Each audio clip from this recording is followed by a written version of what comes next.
गुनाहों का देवता। एक मध्यम वर्गीय जीवन की कहानी। पिछले भाग में हमने पेज नंबर 12 तक देखा था, जिसका आखिरी भाग था कि बिसरिया ने प्रशंसा से मुग्ध होकर देखा, मगर एक गर्व का भाव मुंह पर लाकर गंभीर हो गया। कपूर थोड़ी देर चुप रहा, फिर बोला, तो कुछ हम लोग को भी सुनाइए ना। तो उस पे बिसरिया ने बोला, अभी तो मूड नहीं है। ठाकुर साहब को बिसरिया पिछले 5 सालों से जानते थे। वे अच्छी तरह जानते थे कि बिसरिया किस समय और कैसे कविता सुनाता है। अतः बोले, ऐसे नहीं कपूर, आज शाम को आओ, जरा गंगा जी चलें, कुछ बोटिंग रहे, कुछ खाना पीना रहे, तब कविता भी सुनना। कपूर को बोटिंग का बेहद शौक था। फौरन राजी भी हो गया और शाम का विस्तृत कार्यक्रम बन गया। इतने में एक कार उधर से लाइब्रेरी की ओर गुजरी। कपूर ने देखा और बोला, अच्छा ठाकुर साहब, मुझे तो इजाजत दीजिए, अब चलूं लाइब्रेरी में। वो लोग आ गए, आप कहाँ चल रहे हैं? मैं जरा जिम खाने की ओर जा रहा हूँ। अच्छा भाई, तो शाम को पक्की रही? बिल्कुल पक्की, कपूर बोला और चल दिया। लाइब्रेरी के पोर्टिको में कार रुकी थी और उसके अंदर ही डॉक्टर साहब की लड़की बैठी थी। क्यों सुधा, अंदर क्यों बैठी हो? तुम्हें ही देख रही थी चंदर। और वह उतर आई। दुबली पतली नाटी सी साधारण सी लड़की, बहुत सुंदर नहीं, केवल सुंदर, लेकिन बातचीत में बहुत दुलारी। चलो अंदर चलो, चंदर ने कहा। वह आगे बढ़ी और ठिठक गई। बोली, चंदर, एक आदमी को 4 किताबें मिलती हैं। हाँ, क्यों? तो उसने बड़े भोलेपन से मुस्कुराते हुए कहा, तो तुम अपने नाम से मेंबर बन जाओ और 2 किताबें हमें दे दिया करना, बस। ज्यादा का हम क्या करेंगे? नहीं, चंदर हंसा, तुम्हारा तो दिमाग खराब है, खुद क्यों नहीं बनती मेंबर? नहीं, हमें शर्म लगती है, तुम बन जाओ मेंबर हमारी जगह पर। पगली कहेंगी। चंदर ने उसका कंधा पकड़कर आगे ले चलते हुए कहा, वाह रे शर्म, अभी कल ब्याह होगा तो कहना हमारी जगह तुम बैठ जाओ चंदर। कॉलेज में पहुंच गई लड़की, अभी शर्म नहीं छूटी इसकी, चल अंदर। और वह हिचकती ठिठकती झेपती और मुड़ मुड़ कर चंदर की ओर रूठी हुई निगाहों से देखती हुई अंदर चली गई। थोड़ी देर बाद सुधा 4 किताबें लादे हुए निकली। कपूर ने कहा, लाओ मैं ले लूं। तो बांस की पतली टहनी की तरह लहरा कर बोली, सदस्य मैं हूं, तुम्हें क्यों दूं किताबें? और जाकर कार के अंदर किताबें पटक दी। फिर बोली, आओ बैठो चंदर, मैं अब घर जाऊंगा। ये देखो। और उसने भीतर से कागजों का एक बंडल निकाला और बोली, देखो पापा ने तुम्हारे लिए क्या दिया है। लखनऊ में कॉन्फ्रेंस है ना, वहीं पढ़ने के लिए यह निबंध लिखा है उन्होंने। शाम तक यह टाइप हो जाना चाहिए। जहां संख्याएं हैं वहां खुद आपको बैठकर बोलना होगा, और पापा सुबह से ही कहीं गए हैं, समझे जनाब? उसने बिल्कुल अल्लड़ बच्चों की तरह गर्दन हिलाकर शोक स्वरों में कहा। कपूर ने बंडल ले लिया और कुछ सोचता हुआ बोला, लेकिन डॉक्टर साहब का हस्तलेख इतने पृष्ठ शाम तक कौन टाइप कर देगा? इसका भी इंतजाम है। और अपने ब्लाउज में से एक पत्र निकालकर चंदर के हाथों में देते हुए बोली, यह पापा की कोई पुरानी ईसाई छात्रा है, टाइपिस्ट। इसके घर में तुम्हें पहुंचाए देती हूँ। मुखर्जी रोड पर रहती है यह, उसी के यहाँ टाइप करवा लेना और यह खत उसे दे देना। लेकिन अभी मैंने चाय नहीं पी, समझ गए। अब तुम सोच रहे होगे कि इसी बहाने सुधा तुम्हें चाय भी पिला देगी। सो मेरा काम नहीं है जो मैं चाय पिलाऊं, पापा का काम है यह। चलो आओ। चंदर जाकर भीतर बैठ गया और किताबें उठाकर देखने लगा। अरे, चारों कविता की किताबें उठा लाई, समझ में आएंगी तुम्हारे, क्यों सुधा? नहीं, चिढ़ाते हुए सुधा बोली, तुम कहो तुम्हें समझा दें, इकोनॉमिक्स पढ़ने वाले क्या जाने साहित्य। अरे मुखर्जी रोड पर ले चलो ड्राइवर, चंदर बोला, इधर कहाँ चल रहे हो? नहीं, पहले घर चलो, सुधा बोली। चाय पी लो तब जाना। नहीं, मैं चाय नहीं पीऊंगा, चंदर बोला। चाय नहीं पीऊंगा? वाह वाह। सुधा की हंसी में दूधिया बचपन छलक उठा। मुंह तो सूख कर गोभी हो रहा है, चाय नहीं पियेंगे। बंगला आया तो सुधा ने महाराजिन से चाय बनाने के लिए कहा और चंदर को स्टडी रूम में बिठाकर प्याले निकालने के लिए चल दी। वैसे तो यह परिवार चंद्र कपूर का अपना हो चुका था। जब से वह अपनी माँ से झगड़कर प्रयाग भाग आया था पढ़ने के लिए, यहाँ आकर बीए में भर्ती हुआ था और कम खर्च के ख्याल से चौक में एक कमरा लेकर रहता था। तभी डॉक्टर शुक्ला उसके सीनियर टीचर थे और उसकी परिस्थितियों से अवगत थे। चंदर की अंग्रेजी बहुत ही अच्छी थी और डॉक्टर शुक्ला उससे अक्सर छोटे छोटे लेख लिखवाकर पत्रिकाओं में भिजवाते थे। उन्होंने कई पत्रों के आर्थिक स्तंभ का काम चंदर को दिलवा दिया था और उसके बाद चंदर के लिए डॉक्टर शुक्ला का स्थान अपने संरक्षक और पिता से भी ज्यादा हो गया था। चंदर शर्मीला लड़का था, बेहद शर्मीला। कभी उसने यूनिवर्सिटी के वजीफे के लिए भी कोशिश न की थी, लेकिन जब बीए में वह सारी यूनिवर्सिटी में सर्वप्रथम आया तब स्वयं इकोनॉमिक्स विभाग ने उसे यूनिवर्सिटी के आर्थिक प्रकाशनों का वैतनिक संपादक बना दिया था। एमए में भी वह सर्वप्रथम आया और उसके बाद उसने रिसर्च ले ली। उसके बाद डॉक्टर शुक्ला यूनिवर्सिटी से हटकर ब्यूरो में चले गए। अगर सच पूछा जाए तो उसके सारे करियर का श्रेय डॉक्टर शुक्ला को था, जिन्होंने हमेशा उसकी हिम्मत बढ़ाई और उसको अपने लड़के से बढ़कर माना। अपनी सारी मदद के बावजूद डॉक्टर शुक्ला ने उससे इतना अपनापन बनाए रखा कि कैसे धीरे धीरे चंदर सारी गैरियत खो बैठा, या उसे खुद नहीं मालूम। वह यह बंगला, इसके कमरे, इसके लॉन, इसकी किताबें, इसके निवासी, सभी कुछ जैसे उसके अपने थे और सभी का उससे जाने कितने जन्मों का संबंध था। और यह नन्ही दुबली पतली रंगीन चंद्र किरण सी सुधा जब आज से वर्षों पहले यह 7वीं पास करके अपनी बुआ के पास से यहाँ आई थी, तब से लेकर आज तक कैसे वह भी चंदर की अपनी होती गई, इसे तो चंदर खुद भी नहीं जानता था। जब वह आई थी तब वह बहुत शर्मीली थी, बहुत भूली थी। 8वीं में पढ़ने के बावजूद वह खाना खाते वक्त रोती थी, मचलती थी, तो कभी अपनी कॉपी फाड़ डालती थी। और जब डॉक्टर साहब उसे गोदी में बिठा कर नहीं मनाते थे, वह स्कूल नहीं जाती थी।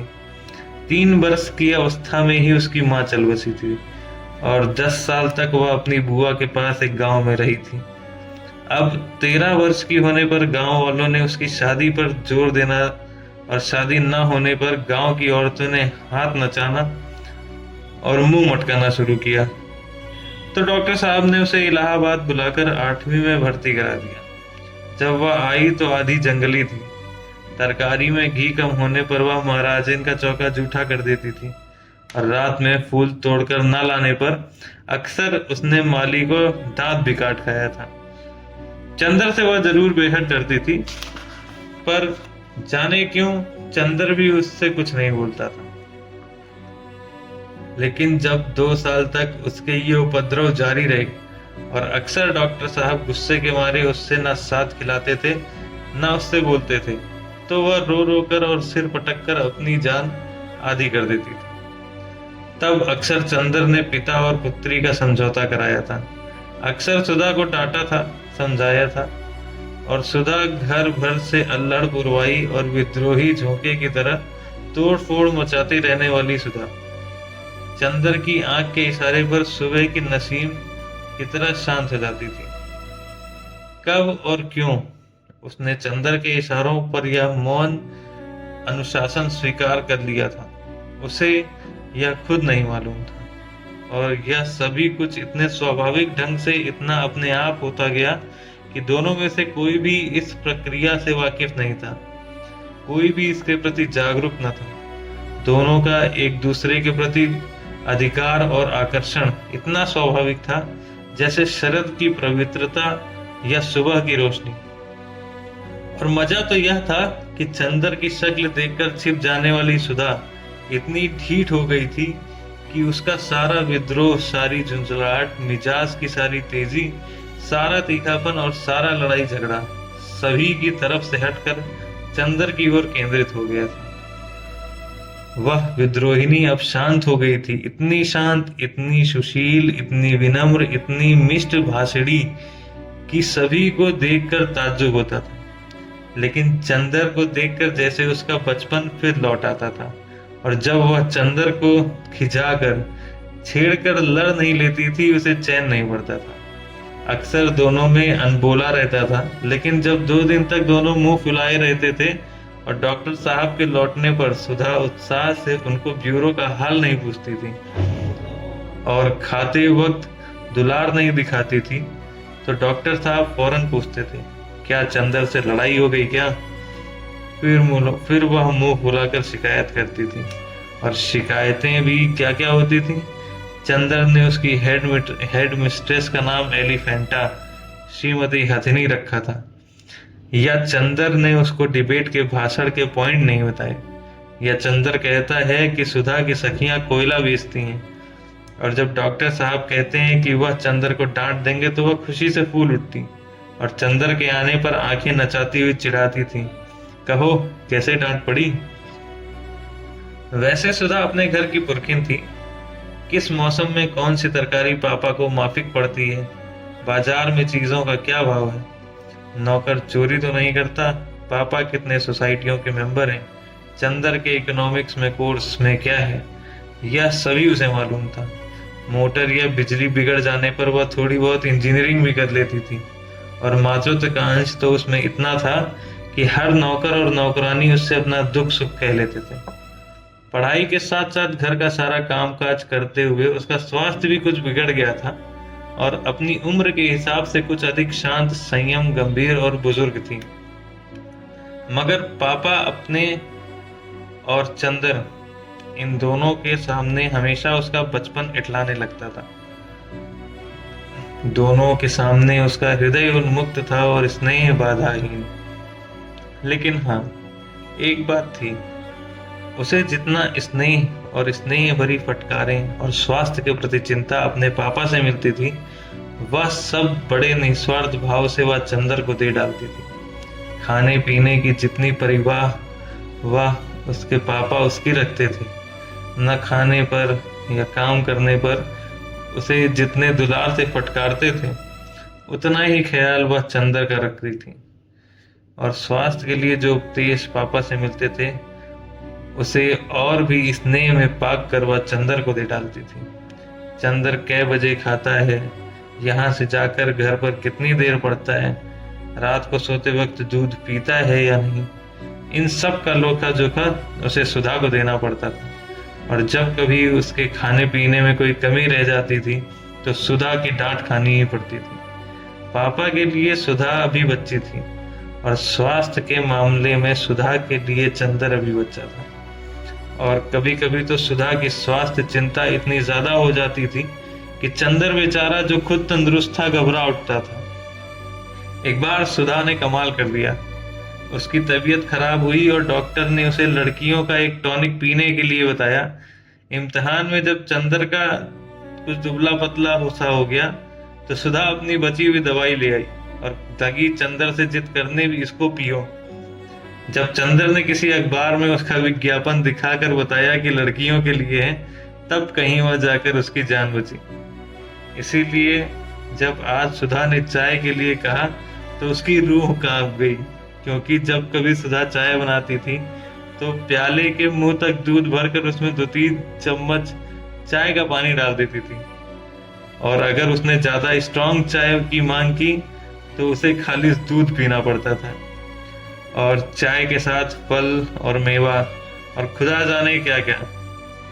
और उसके बाद सुधा का इसरार न खाने पर, सुधा का गुस्सा और उसके बाद की लंबी चौड़ी मनवार, इस सब से चंद्र बहुत घबराता था। लेकिन जब सुधा उसे स्टडी रूम में बिठाकर जल्दी से चाय बना लाई तो उसे मजबूर होना पड़ा। और बैठे बैठे निहायत बेबसी से उसने देखा कि कि सुधा ने प्याले में दूध डाला और उसके बाद थोड़ी सी चाय डाल दी। उसके बाद उसने प्याले में चाय डालकर और 2 चम्मच चीनी दूध डालकर अपने ठाठ से पीने लगे और बेतकल्लुफी से दूधिया चाय का प्याला चंद्र के सामने खिसका कर बोली, पीजिए, नाश्ता आ रहा है। चंद्र ने प्याले को अपने सामने रखा और उसे चारों तरफ घुमाकर देखता रहा कि किस तरफ से उसे चाय का अंश मिल सकता है। जब सभी ओर से प्याले में क्षीर सागर नजर आया तो उसने हार कर प्याला रख दिया। क्यों पीते क्यों नहीं? सुधा ने अपना प्याला रख दिया। पिए क्या, कहीं चाय भी तो हो। तो और क्या, खाली चाय पीजिएगा? दिमाग काम करने वालों का ऐसी ही चाय पीनी चाहिए। तो अब मुझे सोचना पड़ेगा कि मैं चाय छोड़ूं या रिसर्च। न ऐसी चाय मुझे पसंद, न ऐसा दिमागी काम। लो, आपको विश्वास नहीं होता, मेरी क्लास फेलो है गेसू। गेसू काजमी सबसे तेज लड़की है। उसकी अम्मी उसे दूध में चाय उबाल कर देती हैं। क्या नाम है तुम्हारी सखी का? गेसू। बड़ा अच्छा नाम है। और क्या, मेरी सबसे घनिष्ठ मित्र है और वह उतनी ही अच्छी है जितना अच्छा नाम। जरूर जरूर, मुंह बिचकाते हुए चंद्र ने कहा, और उतनी ही काली होगी जितने काले गेसू। धत, शर्म नहीं आती किसी लड़की के लिए ऐसा कहते हुए? और हमारे दोस्तों की बुराई करती हो तब क्या, वो तो सब हैं ही बुरे। अच्छा तो नाश्ता, पहले फल खाओ। और वह प्लेट में छील छील कर संतरा रखने लगी। इतने में ज्यों ही वह झुककर एक गिरे हुए संतरे को नीचे उठाने लगी, चंद्र ने झट से उसका प्याला अपने सामने रख लिया और अपना प्याला उधर रख दिया और शांत चित्त से पीने लगा। संतरे की फाक उसकी ओर बढ़ाते हुए ज्यों ही उसने चाय की घूंट ली तो वह चौंक कर बोली, अरे यह क्या हुआ? कुछ नहीं, हमने उसमें दूध डाल दिया। तुम्हें दिमागी काम बहुत रहता है। चंद्र ने ठाठ से चाय के घूंट लेते हुए कहा। सुधा कुड़ गई, कुछ नहीं बोली। चाय खत्म करके चंद्र ने घड़ी देखी। अच्छा लाओ, क्या टाइप कराना है? बहुत देर हो रही है। बस यहाँ तो 1 मिनट बैठना बुरा लगता है आपको? हम कहते हैं कि नाश्ता और खाने के वक्त आदमी को जल्दी नहीं करनी चाहिए। बैठिए ना। अरे तो तुम्हें कॉलेज की तैयारी नहीं करनी है? करनी क्यों नहीं है? आज तो गेसू को मोटर पर लेते हुए तब जाना है। तुम्हारी गेसू और कभी मोटर पर चढ़ी है? जी, वह साबिर हुसैन काजमी की लड़की है। उसके यहाँ 2 मोटरें हैं और रोज तो उसके यहाँ दावतें होती रहती हैं। अच्छा, हमारी तो दावत कभी नहीं की। अच्छा हाँ, गेसू के यहाँ दावत खाएंगे इसी मुंह से। जनाब, उसकी शादी भी तय हो गई है, अगले जाड़ों तक शायद हो भी जाए। छी, बड़ी खराब लड़की हो, कहाँ रहता है ध्यान तुम्हारा? सुधा ने मजाक में पराजित कर बहुत विजय भरी मुस्कान से उसकी ओर देखा। चंद्र ने झेप कर निगाह नीची कर ली तो सुधा पास आकर चंद्र का कंधा पकड़कर बोली, अरे उदास हो गए? नहीं भैया, तुम्हारा भी ब्याह तय कराएंगे, घबराते क्यों हो? और एक मोटी सी इकोनॉमिक्स की किताब उठाकर बोली, लो, इस मुटकी से ब्याह करोगे? लो बातचीत कर लो, तब तक मैं वह निबंध ले आऊं टाइप कराने वाला। चंद्र ने खिसियाकर बड़ी जोर से सुधा का हाथ दबा दिया। आए रे, सुधा ने हाथ छुड़ाकर मुंह बनाते हुए कहा, लो बाबा, हम जा रहे हैं। काहे बिगड़ रहे हैं आप? और वह चली गई। डॉक्टर साहब का लिखा हुआ निबंध उठा लाई और बोली, लो, यह निबंध की पांडुलिपि है। उसके बाद चंद्र की ओर बड़े दुलार से देखते हुए बोली, शाम को आओगे? नहीं। अच्छा, हम परेशान नहीं करेंगे, तुम चुपचाप पढ़ना। जब रात को पापा आ जाएं तो उन्हें निबंध की प्रतिलिपि देकर चले जाना।